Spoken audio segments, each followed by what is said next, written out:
Well, it's underneath all that compost.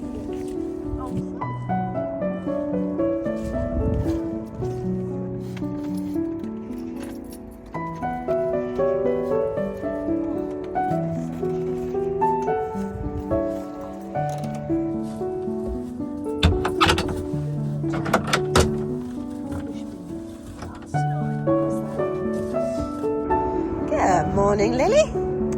Good morning. Oh, warm pussycat. Where have you been sitting? Where have you been sitting? What an absolutely gorgeous morning.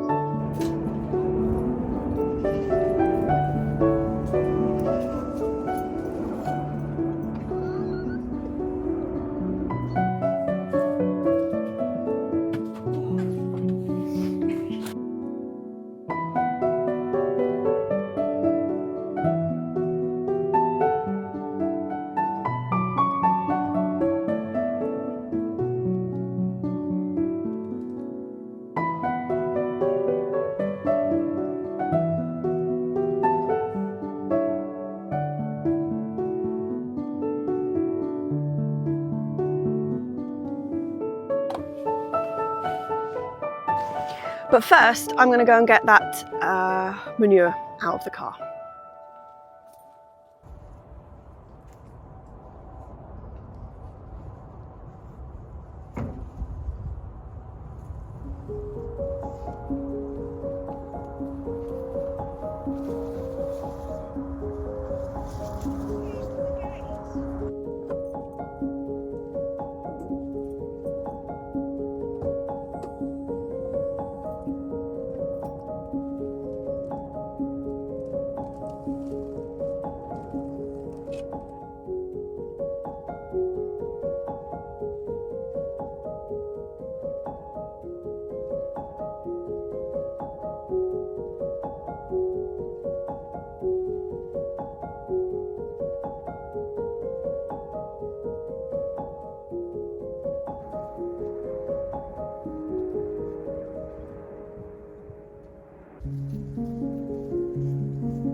So this is where the first lot of the 2 bags of mulch are going. This is the bed where we're going to be putting the broad beans that are currently growing away very happily in the greenhouse, but they are going to want to get out of there at some point. So we're going to, well, I say we, Mum is weeding this bed, just the last bit. We cleared this a couple of weeks ago, but obviously I didn't do it very thoroughly because there appears to be still lots of stuff left in here. So we'll just even it out and then give it a really good mulch. Both of those bags will go onto this bed, and then we'll leave it a couple of weeks and then get those broad beans out. I've got 9 to 12 broad beans in there and only space for 9, so I might take the other couple home. But still, we're good to go. Ooh! I'm not kidding, these bags have got, well, about 6 weeks worth of rain in them. They are heavier than 3 normal ones, I swear. Jeez. This is the same mulch that we use all the time. It is the well-rotted horse manure. We generally try to use it twice a year, so once in the kind of the main growing season before we put something else in, and then we do one over winter. Obviously that depends on what we've got growing in the beds at the time. There's a lot of kind of toing and froing over whether it's a worthwhile thing to do, mulching beds, whether you should dig stuff in, whether you should not dig stuff in. We've just found, like, by process of elimination, that this is the best way for us. Our soil is like dust. It is really, really sandy and it loses nutrients really, really quickly, particularly from rain. So over the winter, as it's sort of raining and being gloomy weather or whatnot, the water just running through our sandy soil and just stripping any nutrients from it. So by mulching it, we get a bit of a double whammy. not only is the horse manure adding to the nutrition of the soil, but it's also improving the structure of it, and it's stopping that leaching happening over winter. Suddenly it feels like we've got loads to do, like good in a good way, like loads of things that we've got to get done. Compost and clearing the greenhouse, and we've got beds to clear and leaves to rake and everything. But I was like, I don't know why, it's felt like for weeks we haven't had anything to do. And Mum was like, yeah, it's because the sun's come out. And she's right, because yesterday it didn't feel like we had anything to do, and it was just grey all day. Like, it was basically, the sun didn't come up yesterday. It was so dark all day. And we were intending to come up here, and it just never happened. Just couldn't face coming out of the house. So yeah, just because the sun's come out, suddenly we've got masses to get on with, and it's a really good feeling.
Well, they look a bit better. These are actually the Minestra. If you remember the Pure Joy from like last season, the Minestra, absolutely love them. So chuffed that we've got 6, 7 really good looking plants of those. They're coming along really nicely. And then on this side, we've got 4 Cavallonero. There were more than that. There was 4, 5, 6, 7, there was 8 of them, but there is not 8 of them anymore. So what is there has been tied up and is actually looking really good. So hopefully that mulch will set them in good stead over winter. And yeah, so 2 beds mulched. Unfortunately, that took an awful lot longer than we were expecting, and it's now 2 o'clock and we've lost the sunshine and we need to be at home by 2:30. So the fig and the grape and the raspberries and all the other things I was planning to do are going to have to wait for the morning. Wait for the morning.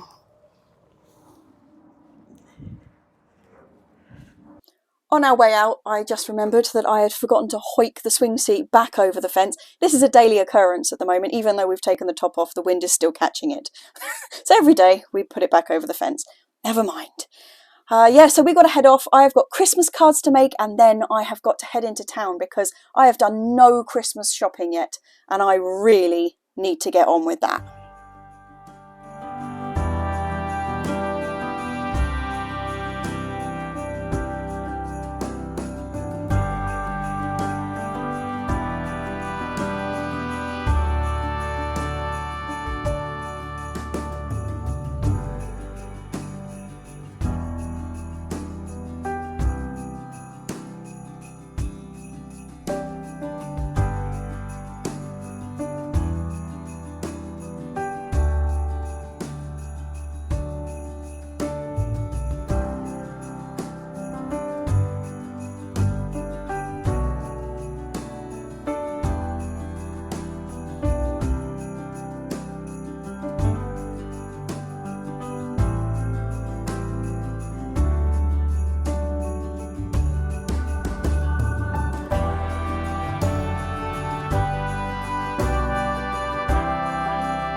Right, goody goody. I'll give you back the keys so I don't lose them.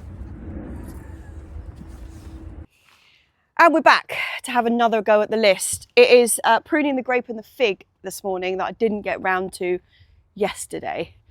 Unfortunately, we've got no sun today, which is a bit of a shame because yesterday was magnificent. But on the upside, it is an awful lot warmer. So let me get the big loppers and we'll go up to the fruit. There's the big ones. And the little secateurs too, those ones, yes. Thank you, thank you. You don't need the snips. No, I'm just going to be doing the big bits.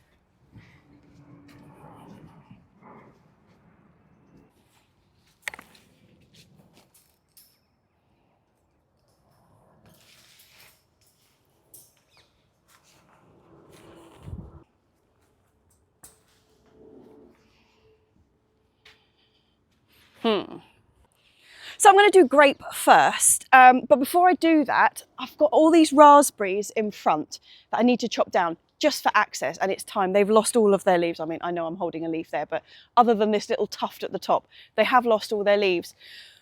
So we've got autumn fruiting raspberries, and normally the process is at this time of year, once they've lost their leaves, you just chop them down so they're about this far above the ground, and you do nothing else. You just leave them, and it's that current year's growth that has the fruit on it. So they're the easiest raspberries by far, because if you've got summer fruiting ones, you have to cut down the old wood and leave the new wood from that year, which is then going to have the fruit the next year. With the autumn fruiting ones, you just whack them all off at the bottom and they do their own thing the next year. So I am going to cut these ones down now and save the canes like I do every year because they make excellent pea canes. So I'll just stash them. But we got some decisions to make on the raspberry front because these were rubbish this year.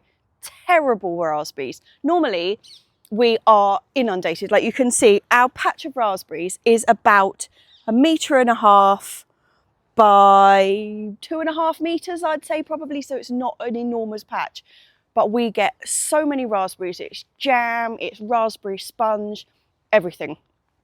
However, not last year, and I know I've said that about a lot of things this year, and I could put it down to the pants year, but actually it's been a really slow decline. I'd say over the last 4 years or so, they've just been steadily getting worse, and the years have wildly varied in that time, and the raspberries are just not doing so well. And actually, we never even bought these raspberries. They're not a variety that we know. They were spares from somebody else's allotment up there. Now, raspberries do regenerate. So normally like you don't have to replace the plants because they send out sort of runners under the ground and then they spread up. So once you've got your raspberry patch, you'll find them popping up all over the place, like really quite a long distance away from where you've actually planted them, which is what these have been doing, except that they're just on the decline. Like, they're not doing well. The raspberries are getting smaller and smaller and smaller and harder, and they're not juicy and they're not beautiful raspberries anymore. So in fact, last year, loads of them we just never even bothered picking because they were so unpleasant. I mean, you can see there's actually still some on the top of this one.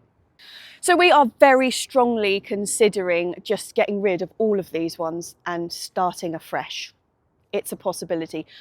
But I'm undecided at the moment. Mum and I need to have a bit of a think about it properly. And whether we put them in the same place, if we're going to replace them, and all that kind of stuff has to be decided. However, I do need to get them cut down so that I can access the grapevine. So raspberries first, then we'll go for grape. This is definitely a gloves job because raspberries are blooming prickly. Okay. So I'm going to save these ones.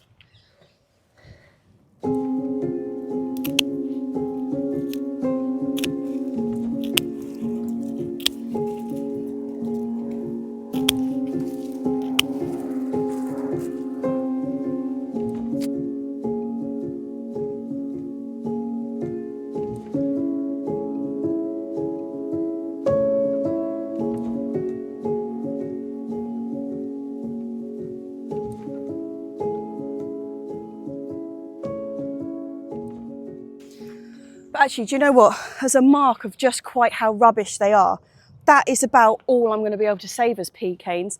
The raspberries are normally, you know, above head height. And this is like the maximum that this end grew to this year. They're really, really poor. And there's a couple of still tall ones, like up here, which that one will be all right. But other than that, I don't even think these are worth saving this year. Just rubbish little things. Rubbish. But look, you can see how thorny that is. Vicious beast, vicious beast.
Look how few raspberry canes of decent size we got this year to use as canes next year. That's it out of that lot.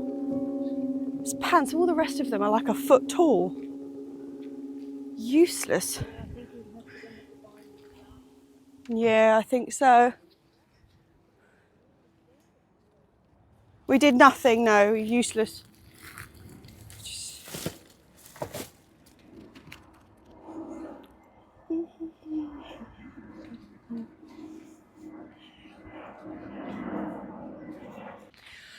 Okay, next up is the actual grapevine.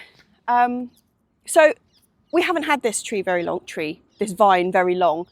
And I've never had a grapevine before. So firstly, very exciting. Secondly, last year, because I didn't really know what I was doing, I was really careful and went exactly like by the book, had the fruit book out, how to prune your grapevine.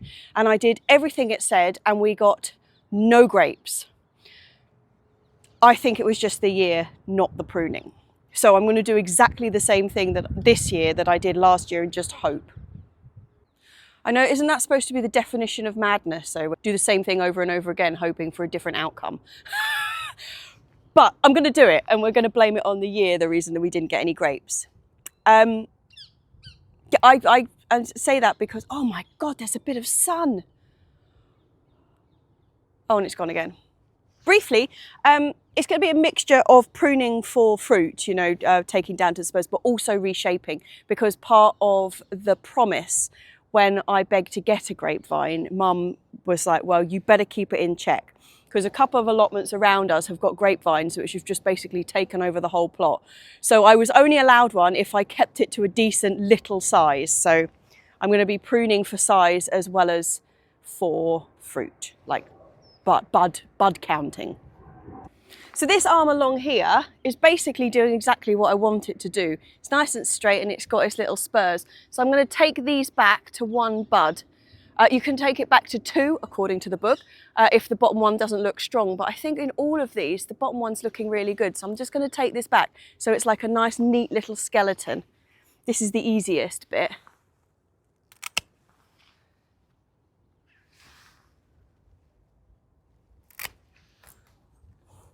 I say easy, I've got to get them out from in there.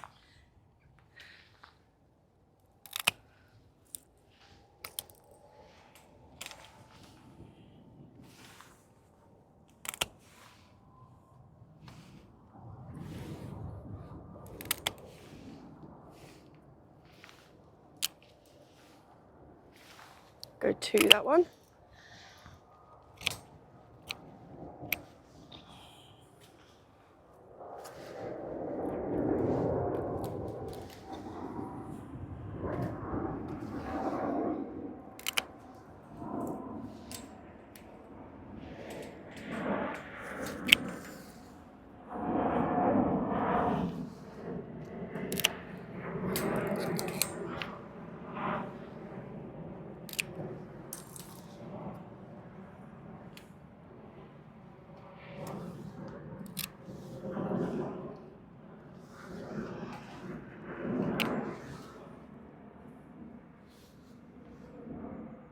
Oh, I am going to shorten it.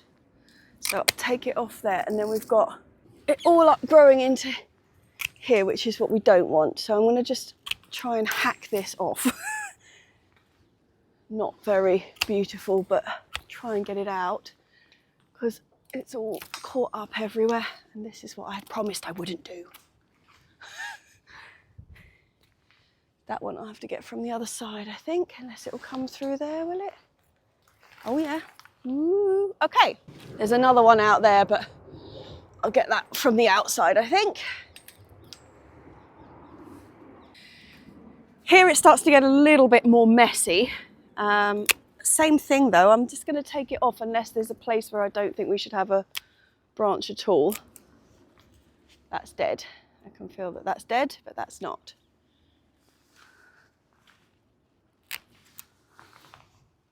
What is this one doing? That one can come right off.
I don't think I actually want this branch.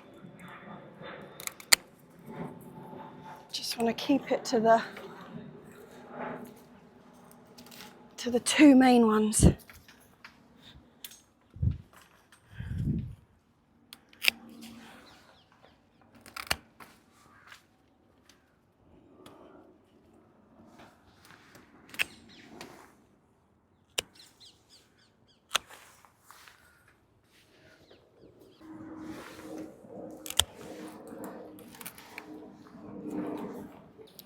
this bit is all a bit of a mess. So let's just take that off there.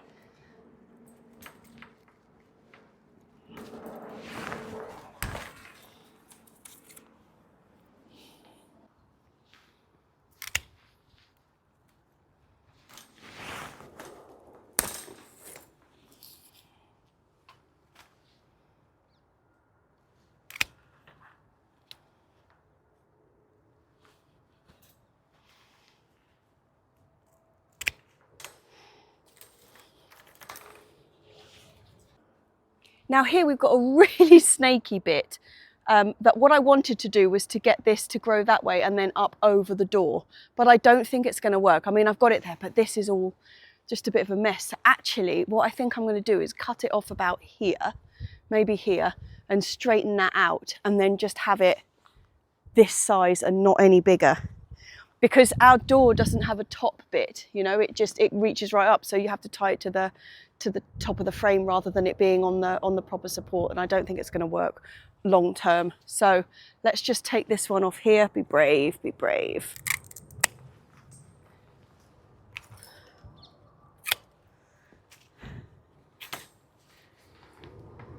And there, and there, and unhook that, and we'll get that up there like that.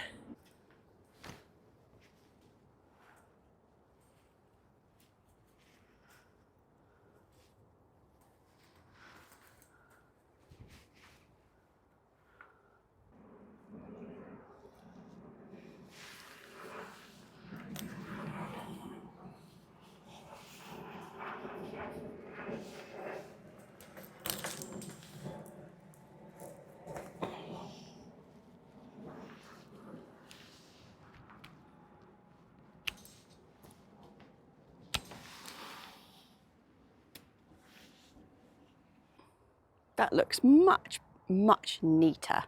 Mum will be very happy with me. All the way round, and then we stop there.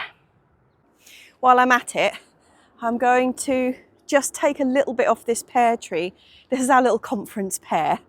It's on a really small rootstock, so it's never going to get massive, but due to light conditions and the fact that behind it that way is a big cherry tree, it is growing kind of in that direction. Not wildly, it's not leaning over like this, but it is growing out that way.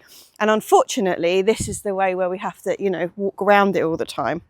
So I'm just going to take a little bit off to try and keep it within its boundary. I'm not going to take much off. It doesn't, I really don't want to take much off. Just enough that it's not in your face. And I might take a bit more off that side. There we go. That'll do. Just keeping it in check.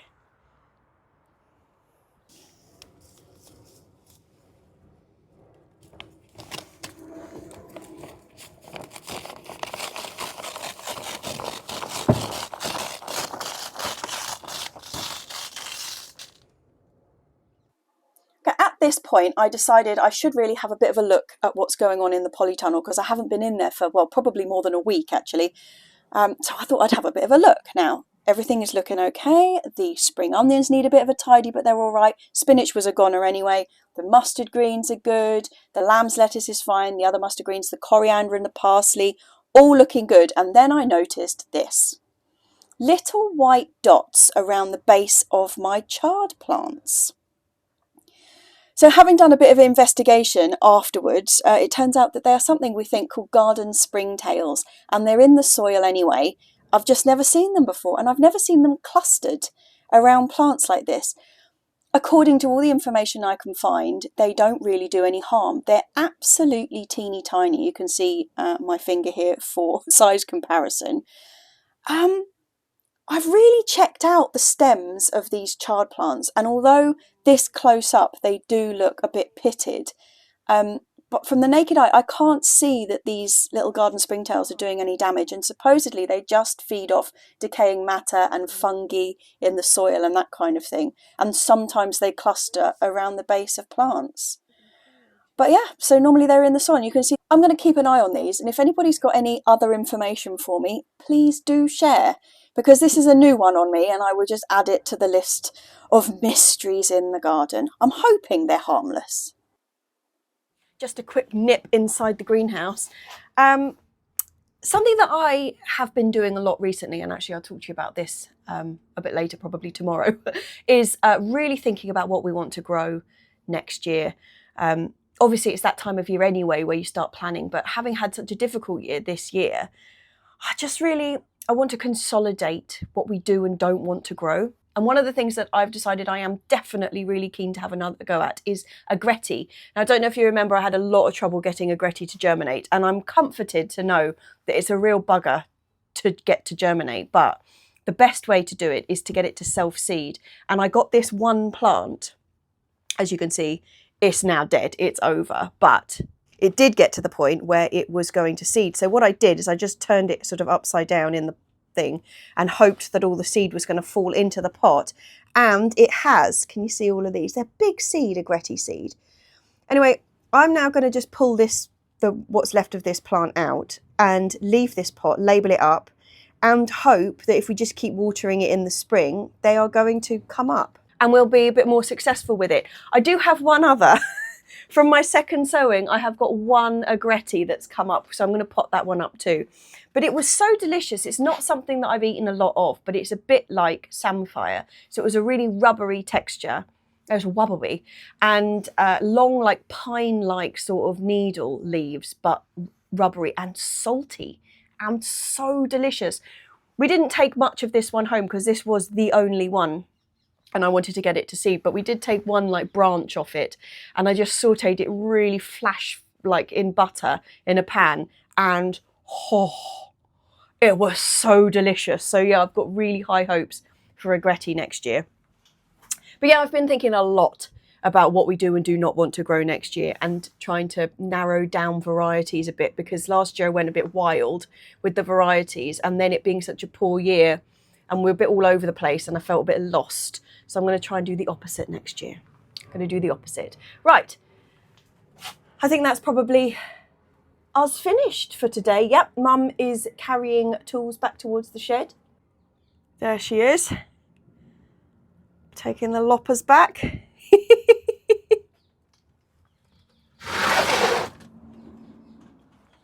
Oh, I've got to do something with all these leaves. We've got so much to do in terms of like sorting out the compost bins and the leaf mould bins. At the moment, everything's just piling up because we don't know what to do with it. Big job that though, and I haven't got my head around it yet.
Yep, trying to consolidate the varieties that we're growing for 2025.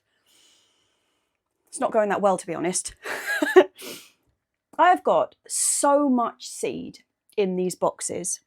And to be honest, the first thing I really need to do is go through it and get rid of all the seed that is out of date, because there's a lot of it. And I was just looking at my peppers. So one of the things that I really want to tone down this year is my chilies and peppers, because this year, I don't even know how many I started off. It was maybe 16, 17 different varieties, it must have been. I'd been given loads, and I had loads that I wanted to try that I hadn't been able to try the previous year. And actually what's ended up is that we don't have enough of any one pepper to do anything with. I've got quite a few of the hot lemons, actually. I'm really pleased to say that in the end, we did end up getting quite a few of those. But what I would really like to do is just get it down to 4 chilies, or 4 chilies with a bit of heat in them, and then a couple of sweet peppers. And the sweet pepper that I know that I really want to grow is called Frigatello. And if you've been watching for, well, however many blooming years we've been doing this, Frigatello is one that at the beginning I was really, really keen on. And I've got where is the packet for it? It's a really lovely, really thin walled and thin skinned green pepper. Now I know that having had the revelation on Potty Mouth that lots of people don't actually like green peppers. Who knew? Where are they? Come on, I just had you out. I've just been going through this box. Did I take them out? No. They're right at the top. Blooming idiot. Right, so this one, Frigatello, it's like a long, sweet pepper, very, very thin walled, so not a great deal of flesh, and they're empty. There's like almost no seed inside, but they chop up beautifully. And because they're so thin skinned, you can chuck them in a dish right at the very end, and you just get that really lovely burst of like fresh green pepper flavour. I really rate these. But the last 2 years, I've had really, really pants germination on them. Not only that, when they have germinated, just haven't really done anything. Obviously, I'm taking this year we've just had out of the equation because that was basically the rule for everything. But in previous years, and I've just looked, and actually on the seed packet, it says sow before October 2020. So Jessie has been sowing very out of date seed. And I know that, I know peppers are normally okay. Like I've got some pepper seed saved, which I've been sowing since, yeah, it would have been 2018, and it's the same stuff sown, and I've had good success with it. But whatever it is with this Frigatello, it doesn't like it. So I'm going to have to buy a new packet of that. And the system that I'm using is that I use a program called Milanote. I use it for everything, not just for this. It's like my central headquarters on the computer. But I've got all of my things that I want to grow, and then underneath the varieties in there. This is nowhere near as organised as Audrey's website, which is just a thing of great beauty, but this is as close as I get to that.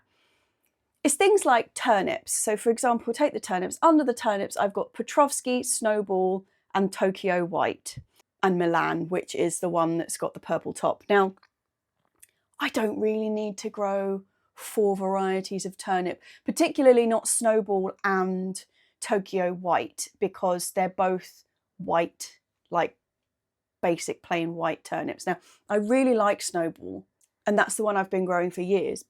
But last year we got that free packet of seed from the Nowaki show that was Tokyo White, and they turned out to be such beautiful little turnips that I think they're going to go. So I'm going to take Snowball out. You see, look at me being ruthless. Ooh, right, delete. No Snowball for Jessie. I'm still going to grow the Petrovsky because that is a yellow turnip and the flavour's really quite different. But I do need to buy some more Petrovsky seed because I don't have any. But that now, like I'm going to take the Milan purple tops out as well because they're also basically a white turnip. Once you peel them, they go back to white. So that's it. I'm now down to 2 varieties of turnip, a yellow one and a white one. And because turnips are one of the ones that you grow like successionally, you just put a row in here and there, you know, direct sown. I don't feel like 2 varieties is too many. I can alternate them. I'll probably get 2 sowings of each over the course of the year. I'm quite happy with that. I mean, I say I'm quite happy with that. I don't have the seed for either of those varieties. So I'm going to have to buy them. I should really put a little marker, shouldn't I? When I need to buy them, I'll put little stars next to them if I don't have them. Lovely. Then it's things like the chimney wrapper, which is something that I particularly love, also related to the turnip. So it's like a turnip top. But I've got 1, 2, 3, 4, 5, 6, 7 varieties of chimney wrapper. Nobody needs 7 varieties of chimney wrapper. You just don't need that much chimney wrapper in your life. Even if I just grew like 1 plant of each, which you don't, you like do a little scatter sowing, that's too much. So I'm not going to make a rash decision about it now because I have to look into which ones I do actually want to grow. The only one I know that I really want to grow is the olive leaf one, which was one of the seed packets that I picked up in Amalfi. And it's just, so whereas the chimney wrapper tends to have, you know what turnip leaves look like? They're very similar leaf to that, but they have a much fatter stalk. They don't form the bulb at the bottom where the turnip is. They've got a fatter stalk that doesn't go tough. So like if you leave a turnip to go to seed, you tend to get a really tough stalk lower down, understandably, because that's not what it's supposed to be doing. But these, they grow up really beautiful, soft, tender, fat stalk with a nice big chunk of a flower on top. You take the whole lot, you know, with a couple of leaves and that's it. The olive leaf one came up in a lot more different heads. So rather than just one, take that off and then you get like another flush afterwards. This came up in lots of different heads and the leaves were really slender and skinny rather than kind of big fat turnip style leaves. And it was absolutely delicious. So I'm definitely going to grow that one. And I'm going to grow one of the standard ones. But I have got 40, 60, 90 and 120 varieties of those, which they're named after the number of days they take to harvest. So I'll probably do a short one, like a 60, and maybe stick with the 120 because the longer, like the higher the number, the higher quality they are. So I'll probably do that, but I'm not ready to make that decision just yet. But that's a bit of just an example of, I've just got too many varieties of things. I get overexcited about them, as I'm sure is a very common issue. So I'm just looking through, it's like the sweet potatoes. We talked about this a couple of weeks ago when I dug those ones up. I'm going to go back to Beauregard this year, which was the original one that I had a lot of success with, which was the orange one. But I'm going to go again with Erato Purple if I can find it, because like I said, I was really impressed. Didn't actually get anything out of it, but I was really impressed with it. Then you go down into like sprouting broccoli. So actually the turnip tops, the chimney wrapper does kind of fall into the sprouting broccoli section, but I have a whole nother section for sprouting broccoli. So I've got Minestra, definitely keeping that one. Purple sprouting, white sprouting, and Kailan. Now they're all so different, but they're big plants. Do I need all of those? You see, my heart is saying yes, of course you need all of those, Jessie. Oh, I've missed 2 off there actually, because this year I grew tender stem, which I didn't realise is actually a registered trademark name of a variety. Like only one place like has the legal right to sell and use the seed. So all the stuff that you buy in the shops and everything is all that exact same variety. It's not just a general description. Tender stem is a thing. And I grew it this year and it's been absolutely fantastic. So do I want that one as well? Do I need all of these? I want all of these. Do I need them? Don't know. Then there's other things like chard. I'm still going to grow my 4 varieties of chard. I have had a really poor year for chard this year, which of all the things which have been a disaster, I think this is probably the one that hurts the most. We've got maybe 5 good chard plants out. We should have a block of 12 of the peppermint and a block of 12 of the Bietta, and then some Fordhook Giant and some of the Lucullus. And we've got pretty much nothing, which is a real shame. And they were dug up so many times, that's why. The ones that kind of hung on are now, you know, good sized plants, and they will do ours over the winter and then they'll do as a big burst in spring. But yeah, that's a real shame, but I'll be doing all of those 4 again. Again, I don't have any Lucullus seed or Fordhook Giant seed, so I need to get on that. Mustard greens, I'm doing the same ones. Beetroot, I've just got Chioggia, a yellow and a red written under there. I haven't made a decision on varieties, but our beetroot this year has actually been like one of the things I would put as a success. It hasn't been incredible. We haven't been getting, you know, like big fat beets, but we have been getting some decent sized beetroot. So I'm not going to complain about that. The pak choys this year, I grew 6 varieties of pak choi. Again, don't need 6 varieties of pak choi, but they're all so beautiful and they're all so different. It's tough, chaps. It's really tough. So what I'm going to do is I'm going to make this list available on my website once I've narrowed it down. So I did this last year, but I wasn't disciplined enough, I think I mean, I could blame a lot of other factors, but I think it's just lack of discipline. That the list ended up being completely sprawling and not very easy to understand. So I'm hoping the fact that I'm cutting down so many varieties this year, I'll be able to just put them straight on the website as they are in Milanote, and then you'll be able to see them. I will have to go through what I've already got though. Take all these seed drawers downstairs and we'll go through them, Mum and I. Just chuck out anything that either we know we don't want to grow. Chuck them out is entirely the wrong thing. If they're really out of date, I will get rid. But we're doing a big seed swap that's coming up at the end of, is it the end of January or is it the end of February? February the 22nd, we're going to be doing a big seed swap. So anything that I've got that I realise is perfectly in date and good seed, but I really don't want it, I will be packaging up and taking to that. And also anything that I do know that I love, but I've got excess seed, like some seed companies, and it's like, is it Premier Seeds? They send you enough seed, like if you were a commercial farm. It's like, this year, do you know what I don't need? 80,000 Brussels sprout plants. You know, I'm happy with 6. So when you get masses and masses of seed in a packet, it's like it better just to pack it up and give it away to people. So I think that is the answer. Don't talk to me about tomatoes. I've just seen, as I scrolled sideways, the tomato tab came up. I've got limited space. Then there's the cucumbers, the summer squash. That's all the courgette varieties. What have I got in there? 7 varieties. I'm not growing 7 varieties of courgette.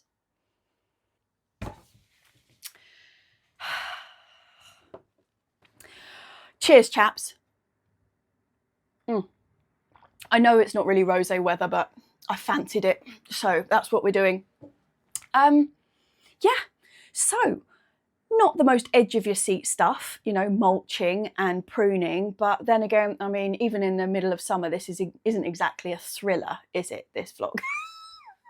No, it's more chill than that. But I'm really pleased we got the 2 beds mulched this week. That's kind of really starting us on that path, slowly getting the compost from the shop, just doing 2 bags at a time, 4 bags at a time.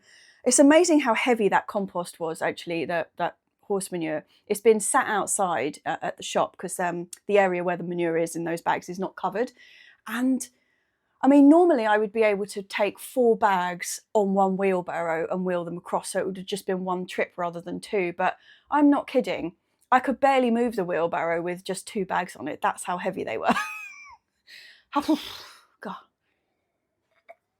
But talking about wet compost, a lot of what I was saying about with the piles of leaves that are just stacking up everywhere, part of the problem is that you know, we use the 3 bin system. So we've got like fresh, where the fresh stuff goes in, then it gets turned into the middle bin, and then by the time it gets to the 3rd bin, it's ready to use. Well, our 3rd bin is actually the furthest one out into the open, and the compost, even though it's got a cover on it, is getting wet. And so what I'm thinking, and then it's more difficult to use, but like that heavy compost. So what I'm thinking of doing is kind of reversing the order. Because where we've currently got the leaf mould bin, it's right underneath that bay tree that's at the top of the allotment next to the gate, and it's really dry under there. So I'm thinking of swapping it and having the leaf mould bins in that corner, and then the 3 compost bins kind of coming further into the allotment, into the dry, so that by the time you get to the final bin and the compost that's ready to use, it's in a drier state than it is at the moment, because at the moment it's so waterlogged. I just think that'll be a better way around. But that's quite a manoeuvre, you know, not only building the bays, but actually moving that amount of compost. So that is on the cards over the next few weeks and into January. That's something we really want to do. Talking about things I really want to do, on that list you may have noticed that there was a big like prune the fig written up on the board. it's not really pruning the fig. What I need to do is take off all of the figs that aren't going to mature. So we've got, you leave the little tiny pea ones that are going to be the figs for early next year, but we've got loads of them that are this sort of size and they're never going to ripen and they're starting to rot. So I need to take all of them off, and I've got one dead branch that I want to take off, but I didn't get around to doing it. So that will be for next week. Yeah, Christmas is rapidly approaching and I'm utterly not ready. You saw I just did a really quick excursion up to town like one evening to start my Christmas shopping, and to be fair, I did get some stuff, but Christmas is racing towards us at great speed, and shopping is high on my list because I've got about 3 things out of like 20 or whatever I need. So yeah, that's basically going to be my week coming up. Compost and Christmas presents. So cheers to the Monday Club and cheers to everybody who watches on a Tuesday. Yeah, it's getting close to 2025. Ooh, exciting times.